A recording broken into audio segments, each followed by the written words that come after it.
1623년 3월 13일 새벽 창덕궁에 칼날이 번뜩였습니다.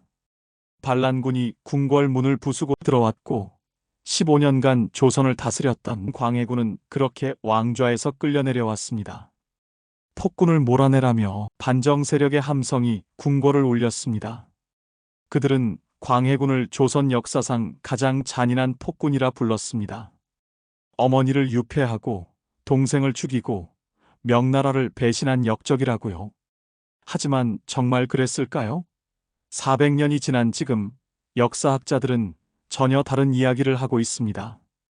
광해군은 오히려 시대를 앞서간 천재 외교가였고 조선을 구한 영웅이었다고 말이죠. 도대체 무슨 일이 있었던 걸까요? 같은 사람에 대한 평가가 어떻게 이렇게 극과 극으로 갈릴 수 있을까요? 오늘 우리는 광해군의 삶 속으로 들어가 그 진실을 파헤쳐 보겠습니다. 그 이야기는 1592년으로 거슬러 올라갑니다. 임진왜란이 터진 그 해, 조선은 순식간에 무너졌습니다. 왜군은 파죽지세로 북상했고 선조 임금은 급히 한양을 버리고 북쪽으로 도망쳤습니다. 이때 선조는 고민에 빠졌습니다. 왕이 피난을 가면 나라는 누가 지킬 것인가? 백성들은 누가 이끌 것인가? 선조의 눈이 한 사람에게 멈췄습니다. 바로 둘째 아들 17살의 광해군이었습니다. 당시 광해군은 왕위 계승과는 거리가 먼 존재였습니다. 어머니가 후궁이었고 위로 형도 있었으니까요. 하지만 선조는 그를 급히 세자로 책봉하고 중대한 임무를 맡겼습니다. 너는 분조를 이끌고 이곳에 남아 백성들을 수습하라. 상상해보세요. 17살입니다. 지금으로 치면 고등학생 나이죠. 그런데 전쟁이 한창인 나라에서 왕 대신 백성들을 이끌어야 하는 겁니다. 군사도 없고 돈도 없고 경험도 없는 상태에서요. 광해군은 함경도로, 평안도로, 강원도로 말을 달렸습니다. 피난민들을 만났고 의병장들을 찾아갔습니다. 때로는 적의 눈을 피해 산속을 헤매기도 했고 때로는 추운 겨울밤 농민들과 함께 군막에서 잠을 자기도 했습니다. 이 경험은 광해군을 완전히 바꿔놓았습니다. 궁궐에서 자란 왕자들은 백성의 삶을 몰랐습니다. 하지만 광해군은 달랐죠. 그는 7년 동안 전쟁터를 누비며 백성들의 고통을 직접 목격했습니다. 굶주림을, 공포를, 절망을 온몸으로 느꼈습니다. 그리고 또 하나 광해군은 깨달았습니다. 국제 정세의 중요성을 말이죠. 조선이 왜 이렇게 허무하게 무너졌는지, 명나라는 왜 바로 돕지 않았는지, 왜군은 왜 이렇게 강한지를.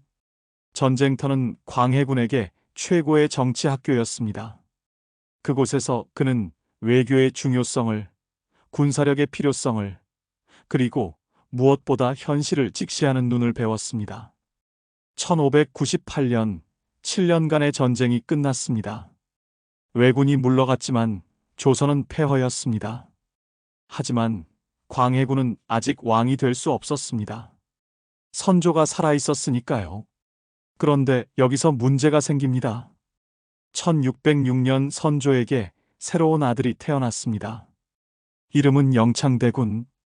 그런데 이 아이의 어머니는 정비, 즉 정식 왕비였습니다. 반면 광해군의 어머니는 후궁이었죠. 조선의 법도에 따르면 정비의 아들이 우선입니다. 갑자기 광해군의 세자 자리가 흔들리기 시작했습니다. 조정의 신하들, 특히 서인 세력은 영창대군을 지지하기 시작했죠. 광해군은 10년 넘게 세자로 있으면서 전쟁터를 누볐는데 갓 태어난 아기가 자신의 자리를 위협하는 상황이 된 겁니다. 이때 광해군의 마음속에 무엇이 자리 잡았을까요? 불안, 분노, 아니면 굳은 결심? 이 감정은 훗날 조선 역사를 뒤흔드는 비극의 씨앗이 됩니다. 1608년 2월 선조가 세상을 떠났습니다. 드디어 광해군이 왕위에 올랐습니다. 34세의 나이, 그리고 그가 물려받은 것은 망가진 나라였습니다. 어느 정도로 망가졌냐고요? 인구는 전쟁 전의 절반으로 줄었습니다. 500만 명이 넘던 인구가 250만 명 수준으로 떨어졌죠. 농토의 3분의 2가 황폐화되었습니다. 그나마 남은 땅도 제대로 경작하는 사람이 없었습니다. 국고는 텅 비었습니다. 궁궐은 모두 불탔습니다. 경복궁도, 창덕궁도, 창경궁도 전부 잿더미였죠. 왕은 임시 거처에서 나라를 다스려야 했습니다. 여기에 더 큰 문제가 있었습니다. 명나라가 전쟁 지원 비용을 요구하고 있었습니다. 우리가 조선을 구해줬으니 돈을 내라는 거죠. 도와준 건 고마운데 조선에는 줄 돈이 없었습니다. 이런 상황에서 광해군은 어떻게 했을까요? 그는 실용주의자답게 움직였습니다. 첫 번째 개혁, 대동법입니다. 당시 조선의 세금 제도는 공납제였는데 이게 문제가 많았습니다. 각 지역에서 특산물을 바쳐야 하는데 중간에 박납업자들이 끼어들어 엄청난 이익을 챙겼거든요. 예를 들어 볼까요? 어떤 마을에서 꿀 10마를 바쳐야 한다고 칩시다. 그런데 그 마을에는 꿀이 없어요. 그럼 박납업자가 나타나서 내가 대신 바쳐줄게. 대신 돈을 많이 내라고 하는 겁니다. 결국 백성들은 원래 가격의 몇 배를 내야 했죠. 광해군은 이걸 바꿨습니다. 특산물 대신 쌀이나 돈으로 내게 한 거예요. 훨씬 공정하고 투명해졌죠. 1608년 경기도에서 시작해서 점차 확대해 나갔습니다. 두 번째 개혁, 토지조사입니다. 전쟁 중에 토지대장이 다 불타버렸습니다. 그러자 양반과 부자들이 땅을 숨기기 시작했어요. 세금을 안 내려고요. 광해군은 전국적으로 양전 사업을 벌여 숨겨진 땅을 찾아냈습니다. 이렇게 확보한 세금으로 나라를 재건하기 시작했죠. 세 번째, 국방 강화입니다. 다시는 임진왜란 같은 참극을 겪을 수 없다. 광해군은 훈련도감을 대폭 확대했습니다. 조총과 화약 기술을 발전시켰고 성곽을 보수했습니다. 전쟁터를 경험한 왕답게 그는 군사력이 얼마나 중요한지 잘 알고 있었습니다. 백성들의 반응은 어땠을까요? 대동법은 환영받았습니다. 양전 사업도 일반 백성들에게는 좋은 일이었죠. 땅 많은 양반들이 세금을 제대로 내게 되면 가난한 백성들의 부담이 줄어드니까요. 하지만 모든 개혁에는 반대 세력이 있는 법입니다. 양반들은 불만을 품기 시작했습니다. 세금이 늘어났으니까요. 서인 세력은 특히 광해군을 싫어했습니다. 광해군이 북인 세력을 중용했거든요. 그리고 결정적으로 광해군은 큰 결단을 내립니다. 궁궐을 다시 짓기로 한 거죠. 1611년 광해군은 창덕궁 재건 공사를 시작합니다. 2년 뒤에는 인경궁 건설도 시작했죠. 광해군의 입장에서 생각해 봅시다. 왕이 변변한 궁궐도 없이 어떻게 나라를 다스립니까? 외국 사신들이 왔을 때 어디서 맞이합니까? 위험도 있어야 하고 실제로 업무도 봐야 하는데요. 실제로 당시 광해군은 행궁이라는 임시 거처에서 생활하고 있었습니다. 한 나라의 왕이 말이죠. 하지만 백성들의 생각은 달랐습니다. 전쟁이 끝난 지 얼마나 됐다고 벌써 궁궐을 짓는가? 아직도 굶주리는 사람이 태반인데 왕은 호화로운 궁궐을 짓는단 말인가? 실록에는 이런 기록이 남아 있습니다. 한겨울에도 역사가 중단되지 않아 추위에 얼어 죽는 자가 속출했다. 전국에서 수만 명이 동원되어 밤낮으로 일했으나 제대로 먹이지도 못했다. 궁궐 공사는 계속됐고 백성들의 원성도 쌓여갔습니다. 광해군은 나라의 위상을 세우려 했지만 백성들은 그것을 사치와 낭비로 봤습니다. 그런데 이것보다 더 큰 문제가 터집니다. 1613년 계추곡사가 일어났습니다. 사건의 발단은 이렇습니다. 대북파 정인홍과 이이첨이 고변을 받습니다. 서인들이 영창대군을 왕으로 옹립하려 한다는 내용이었죠. 영창대군을 기억하시나요?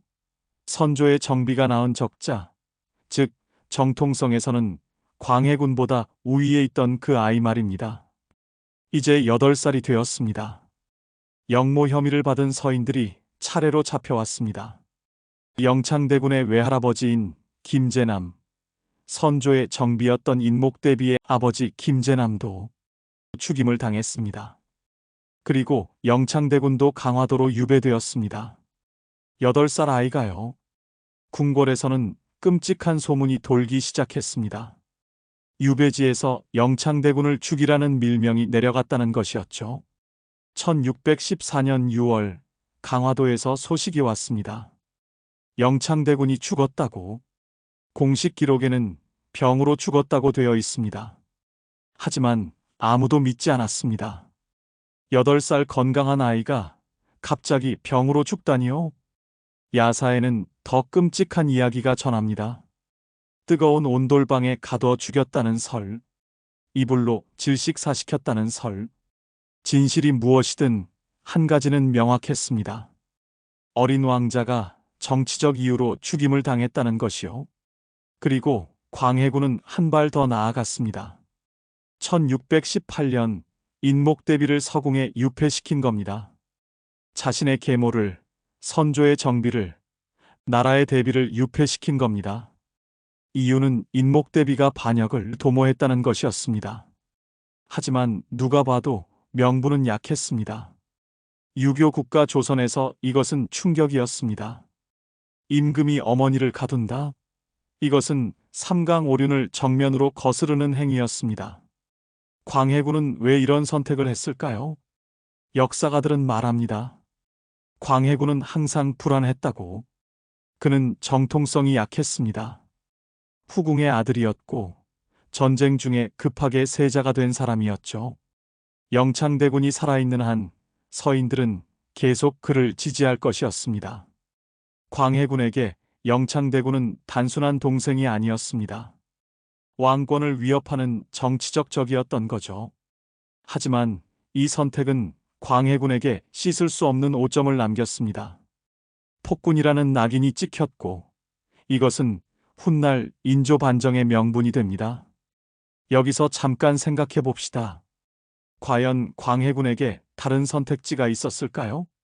영창대군을 그냥 놔뒀다면 서인들은 계속해서 반란을 도모했을 겁니다. 정치는 선과 악으로 나눌 수 없는 것일지도 모릅니다. 때로는 생존을 위해 잔인한 결정을 내려야 하는 거죠. 하지만 역사는 그런 광해군을 용서하지 않았습니다. 이제 광해군의 이야기에서 가장 흥미로운 부분으로 갑니다. 바로 외교입니다. 1610년대 동아시아, 이곳은 화약고였습니다.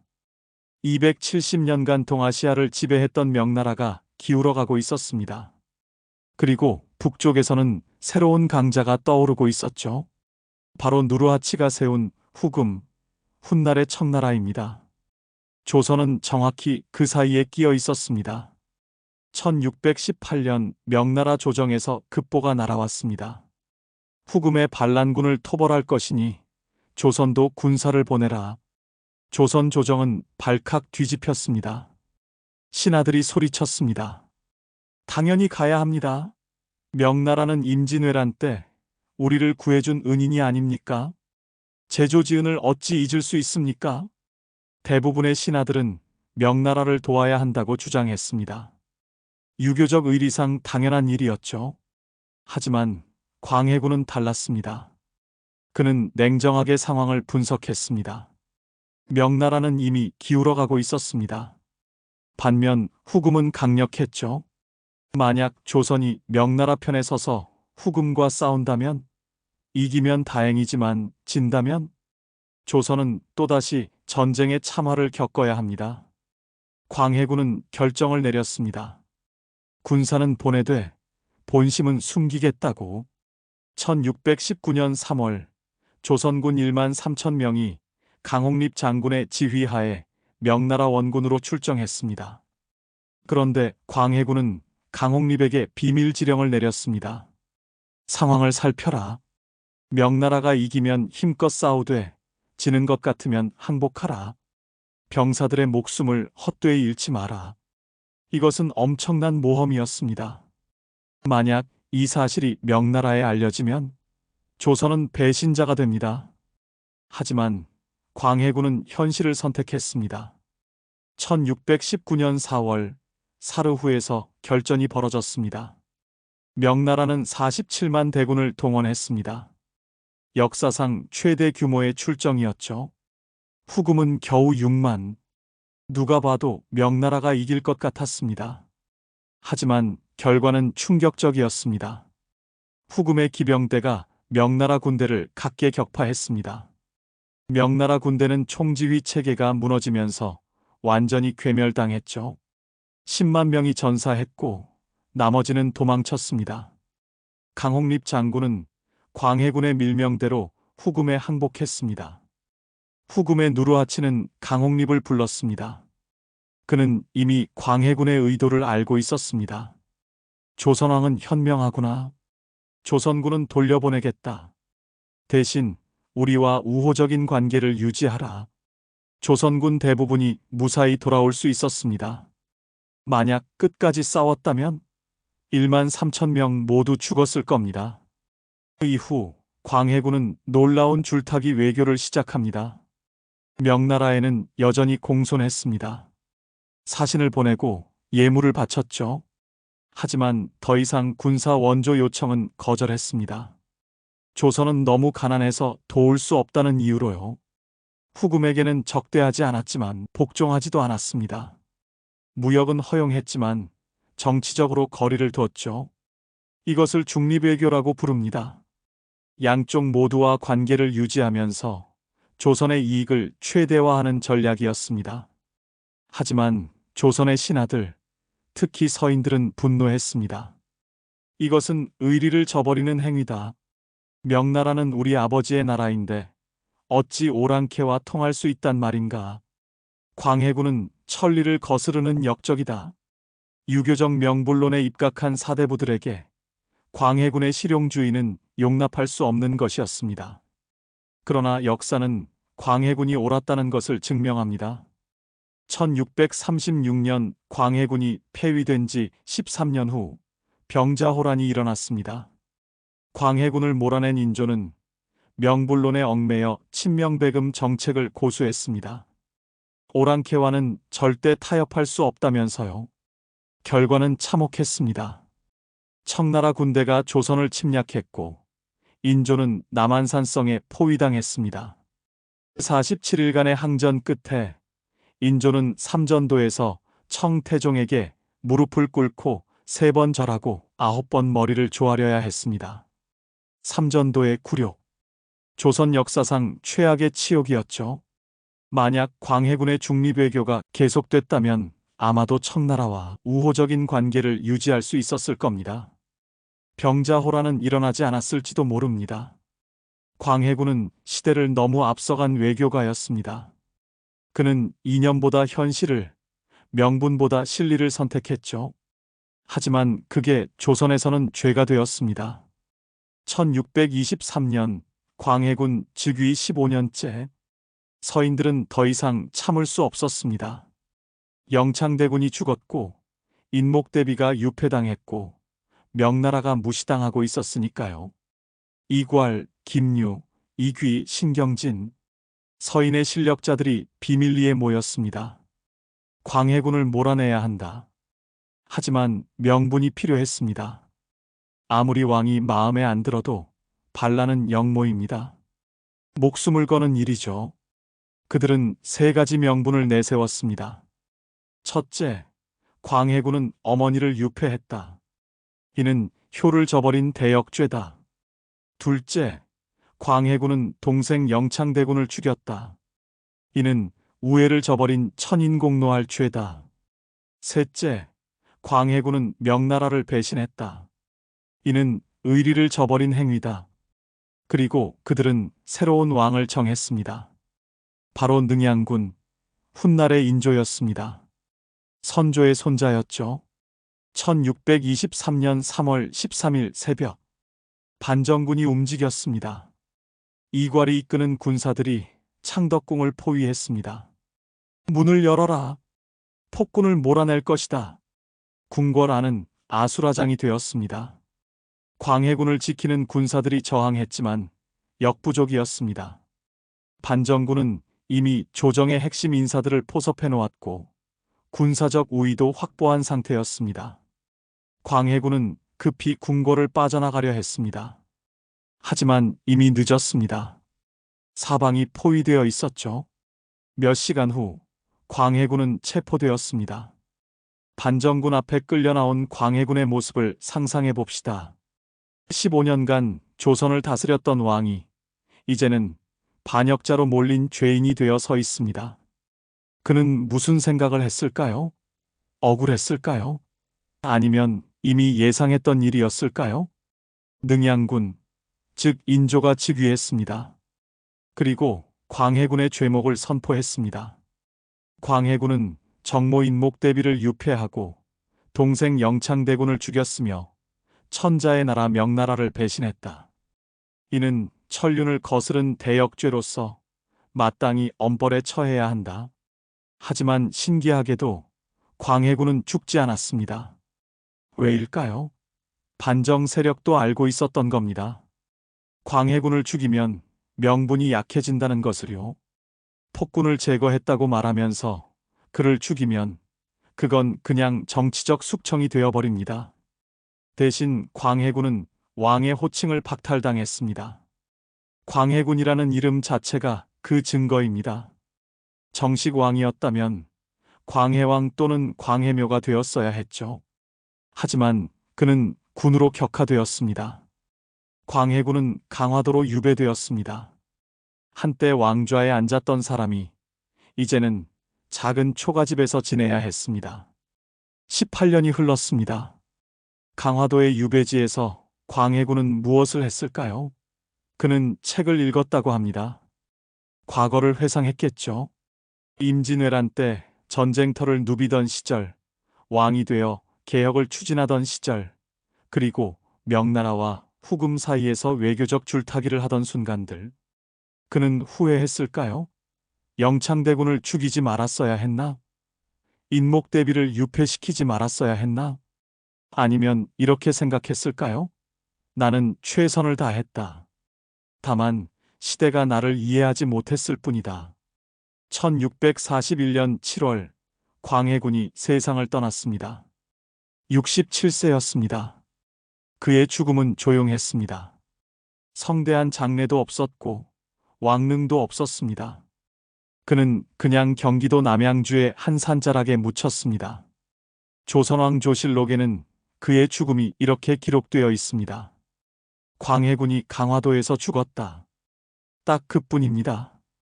한때 조선의 왕이었던 사람의 죽음치고는 너무나 초라한 기록이었죠. 이제 우리는 21세기에 살고 있습니다. 광해군이 죽은 지 380년이 넘는 시간이 흘렀죠. 그런데 신기한 일이 일어났습니다. 광해군에 대한 평가가 완전히 바뀌기 시작한 겁니다.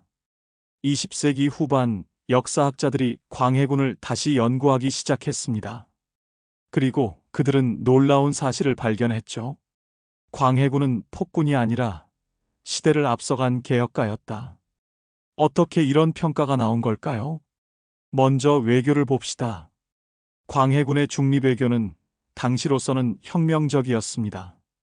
유교 국가에서 의리와 명분을 버리고 실리를 택한다? 상상도 할 수 없는 일이었죠. 하지만 현대의 국제 정치학 관점에서 보면 광해군은 완벽한 세력균형 전략을 구사한 겁니다. 강대국 사이에 낀 약소국이 살아남는 가장 현명한 방법이었죠. 실제로 병자호란은 광해군의 외교가 옳았다는 것을 증명했습니다. 인조가 명분론에 집착하다가 나라를 위기에 빠뜨렸으니까요. 다음으로 내정을 봅시다. 대동법은 조선 후기 경제개혁의 핵심이었습니다. 광해군이 시작한 이 제도는 이후 100년에 걸쳐 전국으로 확대되었고 조선 경제를 안정시키는 데 결정적 역할을 했습니다. 양전 사업도 마찬가지입니다. 공정한 세금을 위한 필수적인 조치였죠. 그렇다면 영창대군 사건은 인목 대비 유패는? 이것은 여전히 논란입니다. 일부 역사학자들은 이렇게 말합니다.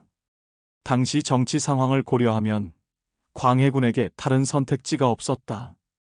영창대군을 중심으로 한 서인의 반란 위협은 실제했고, 광해군은 자신의 정권을 지키기 위해 강경책을 쓸 수밖에 없었다.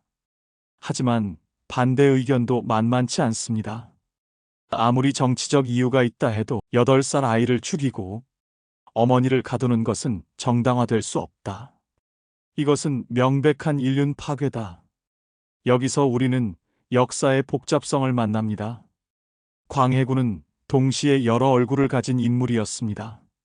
그는 뛰어난 외교가이자 실용적인 개혁가였습니다. 동시에 가혹한 숙청을 감행한 권력자이기도 했죠.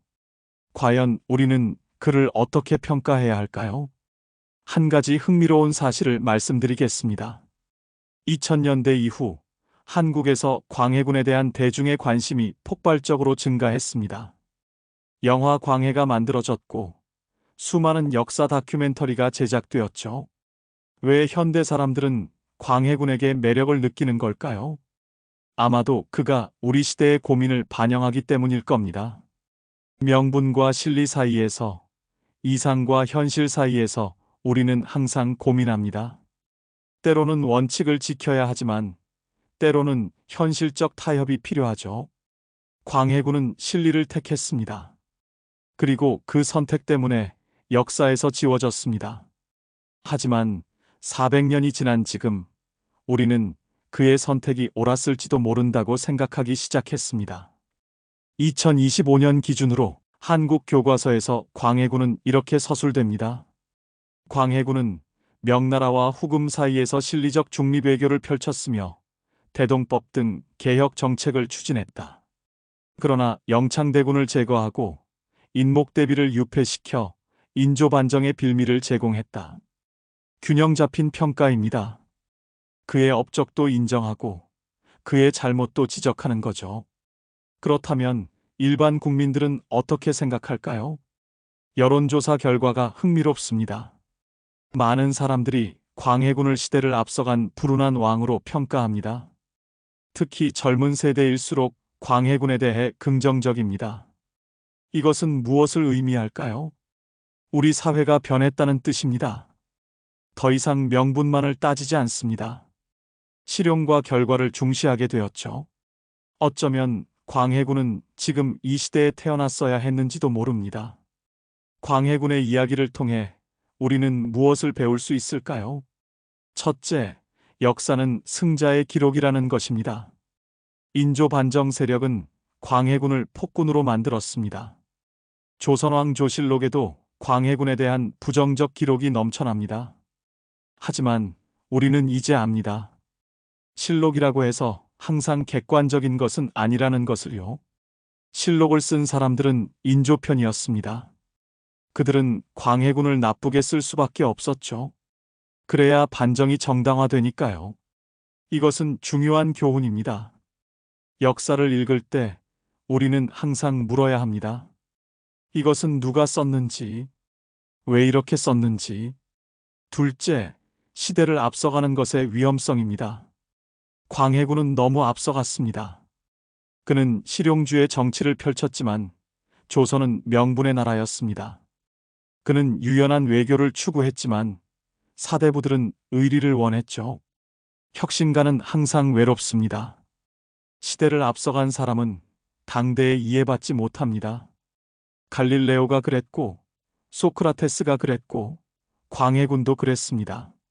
하지만 동시에 이런 사람들이 역사를 발전시킵니다. 셋째, 정치에는 정답이 없다는 것입니다. 광해군의 선택은 옳았을까요? 영창대군을 제거하지 않았다면 서인의 반란이 일어났을 겁니다. 중립외교를 포기하고 명나라 편에 섰다면 조선군이 후금과의 전쟁에서 큰 피해를 입었을 겁니다. 반대로 인조의 선택은 틀렸을까요? 명분을 지킨다는 것도 중요한 가치입니다. 비록 병자호란이라는 비극으로 이어졌지만 인조는 자신의 신념을 지킨 것이죠. 정치는 트레이드 오프입니다. 무언가를 얻으면 무언가를 잃습니다. 완벽한 선택은 없습니다. 넷째, 인간의 복잡성입니다. 광해군은 선인도 악인도 아니었습니다. 그는 뛰어난 외교가이면서 동시에 무자비한 권력자였습니다. 백성을 위한 개혁을 추진하면서도 자신의 권력을 지키기 위해 가족을 희생시켰죠. 우리는 종종 역사 속 인물을 단순화합니다. 영웅 아니면 악당으로요. 하지만 실제 인간은 그렇게 단순하지 않습니다. 광해군의 이야기는 우리에게 상기시킵니다. 역사 속 인물도, 그리고 우리 주변의 사람들도 복잡한 존재라는 것을요. 마지막으로 재평가의 중요성입니다. 광해군은 400년 동안 폭군으로 낙인 찍혀 있었습니다. 하지만 우리는 그를 다시 보기 시작했습니다. 새로운 시각으로, 새로운 기준으로요. 이것은 역사가 살아있다는 증거입니다. 역사는 고정된 것이 아닙니다. 매 세대마다 다시 쓰이고 다시 해석됩니다. 우리가 지금 당연하다고 생각하는 것들도 100년 후에는 다르게 평가될 수 있습니다. 그게 역사의 매력이고 동시에 역사를 공부해야 하는 이유입니다.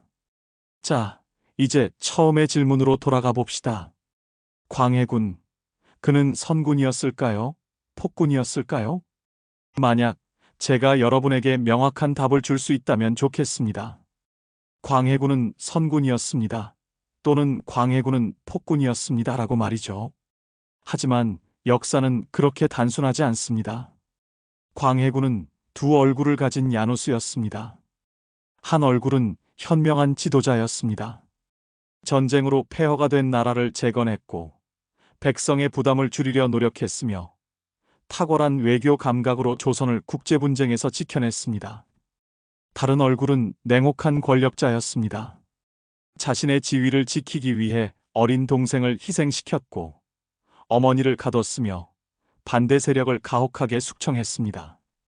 이 두 얼굴은 모두 진짜 광해군입니다. 그렇다면 우리는 어떻게 판단해야 할까요? 아마도 이렇게 물어야 할 겁니다.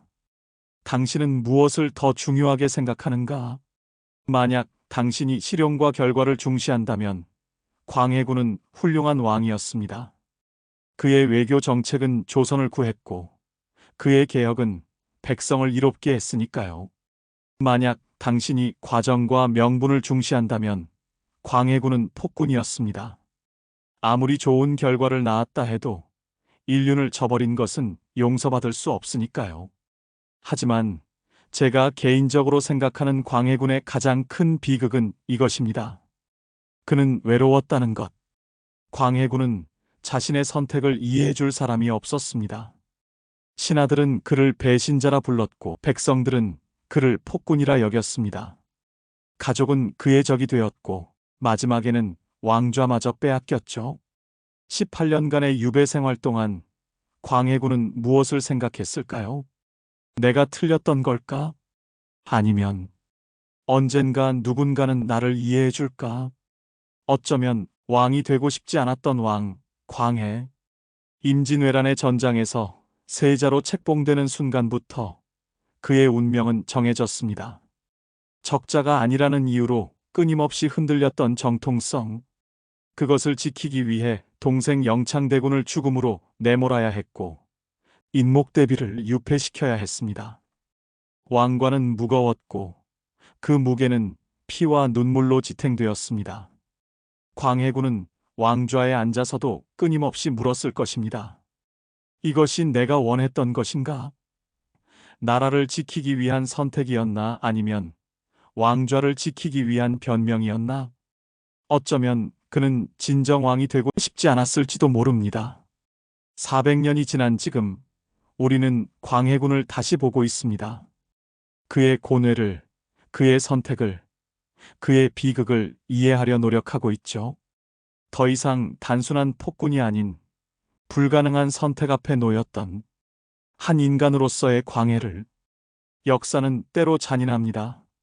하지만 역사는 또한 공정합니다. 비록 400년이 걸렸지만 광해군은 다시 평가받고 있습니다. 선군인가, 폭군인가? 이 질문에 대한 답은 여러분의 몫입니다. 다만 이것만은 기억해 주세요. 왕관의 무게는 우리가 상상하는 것보다 훨씬 무겁다는 것을, 모든 선택에는 대가가 있다는 것을, 그리고 때로는 시대가 개인보다 강하다는 것을. 광해군은 그 모든 것을 온몸으로 보여준 사람이었습니다. 어쩌면 왕이 되고 싶지 않았지만 왕이 되어야 했고, 가족을 사랑했지만 가족을 희생시켜야 했으며, 평화를 원했지만 피를 흘려야 했던 사람. 오늘 우리는 광해군의 삶을 따라 400년의 긴 시간을 여행했습니다. 전쟁터에서 출발해 왕좌를 거쳐 유배지에서 끝나는 외로웠던 그 여정을 말이죠. 이 여행을 통해 우리는 배웠습니다. 역사는 단순하지 않다는 것을, 위대한 인물조차 완벽할 수 없다는 것을, 그리고 진실은 시간이 흘러야 드러난다는 것을요. 지금 이 순간 우리는 한 가지만 확신할 수 있습니다. 광해군은 조선 역사에서 가장 논쟁적이고 가장 흥미롭고 가장 현대적인 인물이라는 것을요. 광해군의 이야기는 끝났습니다. 하지만 그의 고뇌는 여전히 우리에게 묻고 있습니다. 당신이라면 어떤 선택을 했을까요? 지금까지 들어주셔서 감사합니다. 좋아요와 구독은 저에게 큰 힘이 됩니다. 다음에도 더욱 흥미로운 역사 이야기로 찾아뵙겠습니다. 감사합니다.